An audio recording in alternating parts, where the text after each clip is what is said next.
Guys, how we doing? It is Thursday. We're down the stretch now. Niners Rams tonight. It's gonna be a playoff game. That's why I wanted to spend so much time this morning going through it because my instincts was to like the Niners, and the more I keep reading about it, the more I've dived into it. I really like the Niners tonight. This is just a clash of styles, and the Rams are not going to be able to stop the Niners running the football. This game, I know that a lot of people like the Rams right this second. They just beat Buffalo. They're kind of a dark horse to win the NFC, 7-6, kind of lurking around. But I think we should be looking at the 49ers as the dark horse. If the Niners can get in, I don't know if they can. They got to win out and they got to play the Lions. They still have to go to Miami. But I think the Niners are in a better position than the Rams because of the offensive line and defensive line. The Niners' offensive line banged up without Trent Williams, but the way that they play offense doesn't require pass protection for 5 seconds. And that's the way the Rams play. The Niners are going to run the football right down the Rams' throat. The Eagles ran the ball right down the Rams' throat. I see no reason why the Niners aren't going to be able to do that. The Rams are small. The Rams do a good job at rushing the quarterback when they have a lead. But if they have to sell out against the run, they're just small, and the Eagles punish them. And that game just sticks out. I guess, what was it, like 3 weeks ago on Sunday Night Football? And the game just really sticks out about physicality. The Rams, I thought they got intimidated. I thought they got punked. And Philly just beat them up in the second half. Barkley just ran down their throat. Obviously, the Niners are banged up without McCaffrey, without Mason, without Elijah Mitchell. They're on their fourth running back. But if you've been watching the Shanahans since Alandis Gary and Clinton Portis and all kinds of random guys that ended up becoming stars or really productive running backs under Mike Shanahan in Denver, then Mike Shanahan in Washington, and now Kyle Shanahan in San Francisco. They're the best running team, period. They have the best run scheme. They're home. They really, I mean, they destroyed Chicago last week. It's a great momentum boost. The Rams used up every ounce of energy to beat Buffalo. So the Niners are going to come in, I think, well rested. They don't have to do any traveling. It's still a travel for the Rams, even though it's in state. I just feel like everything's pointing to the Niners tonight.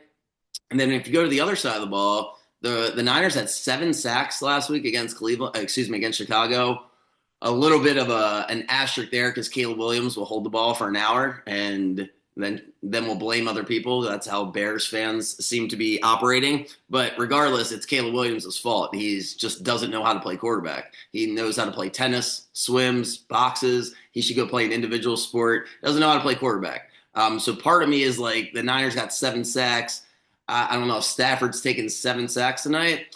But the Rams' offense is either quick bubble screens to Puka or Cooper, or they want to do 3, 5, 6 seconds drop back. They want to run that play action. And I don't know if they're going to be able to hold up. If Bosa plays, I'm 100% all in on the Niners. Him and Greenlaw are questionable, but I don't think the Rams are going to be able to block San Francisco. I expect the Niners to play desperate. I know the Rams are desperate too, but I just have a really good feeling about the Niners. A lot of momentum coming off last game, so I do like San Francisco tonight. As far as all the prop bets, I will list them out as I'm still deciding, but I'm leaning more towards the Rams just not able to score a lot of points tonight. I don't know if the Niners, it all comes down to the red zone for this Niners team. They got Kittle, they got Debo, Purdy. He's got to make the right decisions in the red zone. If they score in the red zone touchdowns like they did against Chicago, it wouldn't shock me if they won by 13, 14 points tonight.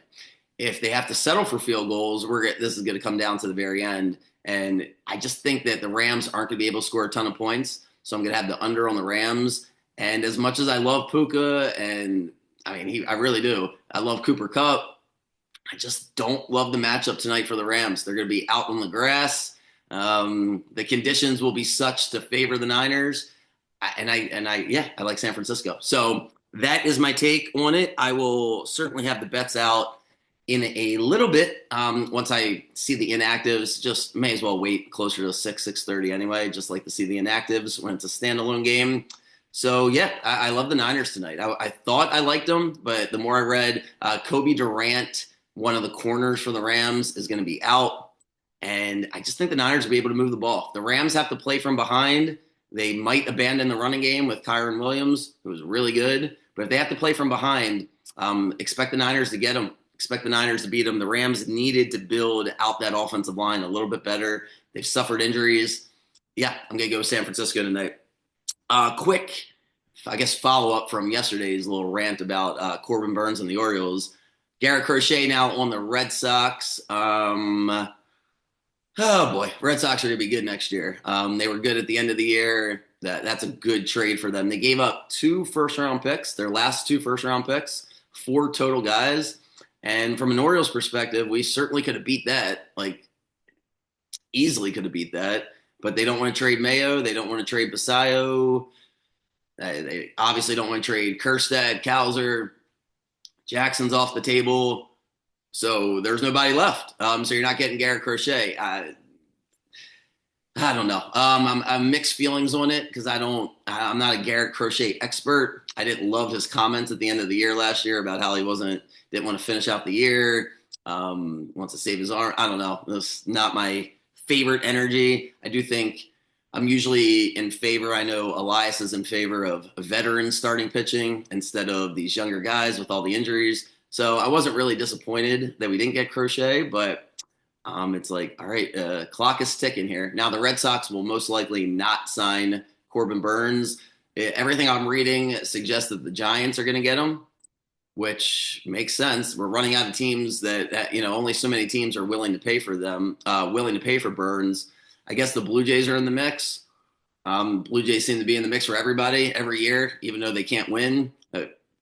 Whatever Toronto's doing, as a fan, I would at least appreciate that, at least keep trying. But yeah, everything I'm reading suggests that the Giants are the front runner, which is just depressing. It's so depressing. I really hope that's not the case. We'll find out. It's not going to last much longer as everybody else seems to be getting signed. There's a couple other things that I heard that I think are worth diving into a little interesting is the Astros are debating on blowing up their team. And Valdez, their starting pitcher, Framber Valdez, and Kyle Tucker, who I'd rather have Kyle Tucker than Juan Soto. I love me some Kyle Tucker. I hate when I see Kyle Tucker because he destroys us every time, it feels like. But I love Kyle Tucker. If the Astros, he's not coming here. We don't need outfield help, and I doubt we trade for Valdez. I don't know if the Astros are going to get off those players. It'd be interesting, though, as the Astros they've had a run. They surely have had a run. The past 2 years have been disappointing. They haven't been able to get back to the World Series. Be interesting to see if they blow it up. And, there's not Pete Alonso, the first baseman for the Mets. He's lurking around.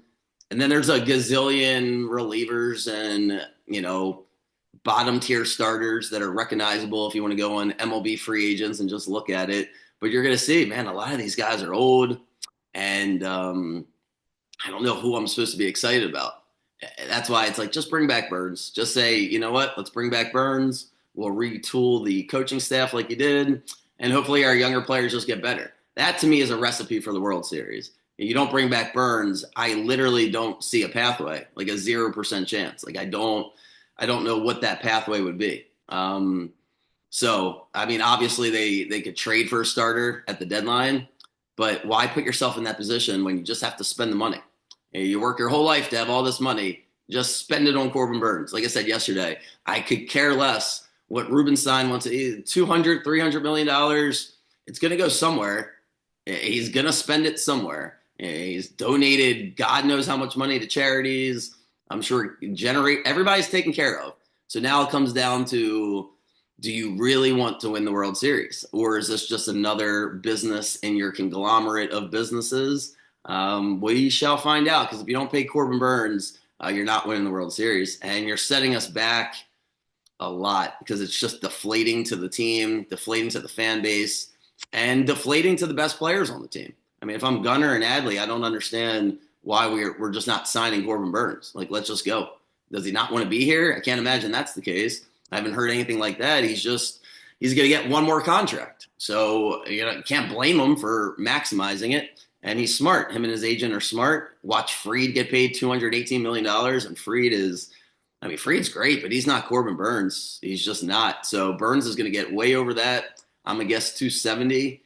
And God, I hope it's in orange and black and not in San Francisco. So I shall be here in the morning. I'll talk about the Niners and the Rams. Get ready for all the action on Friday. No more bye weeks. So we got just jammed up football. The college football bowls is all scattered. We're going to get there. We're going to do a whole bowl podcast, get all that out there. But I mean, I can't pretend to be super excited about these non-playoff bowl games. Like, I don't know what they're going to do. Is this the last year we're going to do this? Like, are people really watching these other bowl games? It's good for gamblers. It's good for us. So hopefully we can find an edge and make some money. But besides that, I mean, I don't know what other drama there is. I got to do all the research on who's playing, who's not playing, who's transferring. So hopefully we find a couple games with some value. We shall do that.